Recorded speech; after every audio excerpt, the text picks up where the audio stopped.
কুষ্টিয়ায় ৬ জনকে হত্যার ঘটনায় মানবতা বিরোধী অপরাধের মামলায় আওয়ামী লীগের যুগ্ম সাধারণ সম্পাদক মাহবুবুল আলম হানিফ সহ ৪ জনের বিরুদ্ধে সূচনা বক্তব্য উপস্থাপন শেষ। সাক্ষ্য গ্রহণ ৮ ডিসেম্বর। মঙ্গলবার আন্তর্জাতিক অপরাধ ট্রাইব্যুনাল ২ এর চেয়ারম্যান বিচারপতি নজরুল ইসলাম চৌধুরীর নেতৃত্বাধীন ৩ সদস্যের বিচারিক প্যানেলে বক্তব্য উপস্থাপন করে প্রসিকিউশন।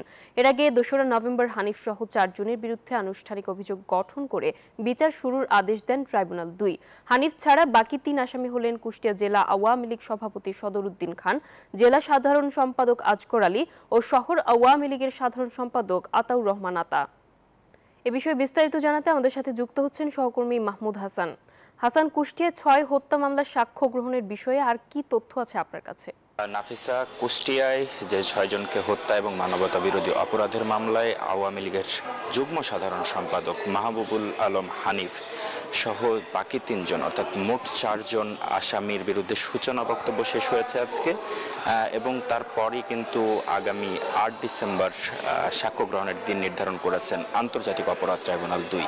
এবং সূচনা বক্তব্য যেটা দেওয়া হয়েছে সেটা দিয়েছেন প্রসিকিউটর মিজানুল ইসলাম, এবং সেখানে বিবরণ দেওয়া হয়েছে ঠিক কিভাবে নির্দেশনা দেওয়া হয়েছিল এই হত্যাযজ্ঞ চালানোর জন্য।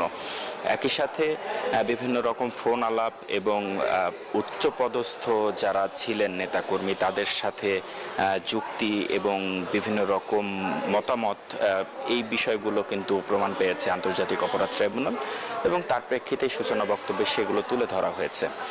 একই সাথে এই মামলায় কিন্তু ৩৮ জনকে সাক্ষী হিসেবে গ্রহণ করা হয়েছে, এবং আগামী ৮ ডিসেম্বর থেকে শুরু হবে এই সাক্ষ্য গ্রহণ, এবং এটা পর্যায়ক্রমে চলতে থাকবে। যদিও এই ৪ জন আসামির মধ্যে সকলে কিন্তু পলাতক রয়েছে, তো সেক্ষেত্রে ঠিক এর আগে যেরকম নিয়ম মেনে আসলে পত্রিকায় বিজ্ঞাপন বা তাদের বিরুদ্ধে ব্যবস্থা নেওয়ার জন্য গ্রেপ্তারি পরোয়ানা, এই ধরনের যে বিষয়গুলো সেগুলো হয়তো পর্যায়ক্রমে আসবে। তবে এইখানে যে বিষয়টি উল্লেখ করা হয়েছে সেটি হচ্ছে যে প্রত্যক্ষ এবং পরোক্ষভাবে তারা যারা প্রশাসনে কর্মরত ছিলেন তাদেরকে কিন্তু মদত দিয়েছেন এবং তাদেরকে নির্দেশনা দিয়েছেন যে ঠিক কীভাবে এই হত্যাযজ্ঞ চালানো হবে। আর আরেকটি বিষয়ে রামপুরার একটি মামলা রয়েছে। রামপুরা একজন কার্নিশে ঝুলে থাকা একজন আমির হোসেন এবং তার পাশাপাশি আরও ২ জনকে হত্যা মামলার কিন্তু সাক্ষ্য গ্রহণ চলছে আন্তর্জাতিক অপরাধ ট্রাইব্যুনাল ১-এ। তো সেটাও এখন পর্যন্ত বর্তমানে চলমান রয়েছে, এবং পরবর্তীতে হয়তো প্রসিকিউশন থেকে বিস্তারিত কিছু জানালে হয়তো আমি আরও নতুন তথ্য জানাতে পারবো। তবে মাহবুবুল আলম হানিফের যে বিষয়টি সেটি ৮ তারিখ সাক্ষ্য গ্রহণ অনুষ্ঠিত হবে, আগামী ডিসেম্বরের ৮ তারিখ, এবং তার পরবর্তীতেই আসলে হয়তো আবার নতুন কোনো দিন নির্ধারণ করা হবে পরবর্তী সাক্ষ্য গ্রহণের জন্য।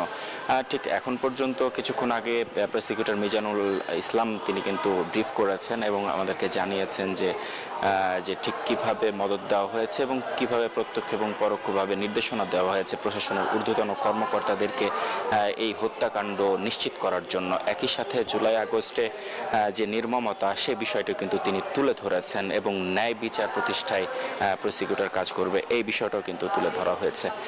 তো এই ছিল আমার কাছে আন্তর্জাতিক অপরাধ ট্রাইব্যুনাল থেকে সর্বশেষ। নাফিসা। হাসান, আপনাকে ধন্যবাদ।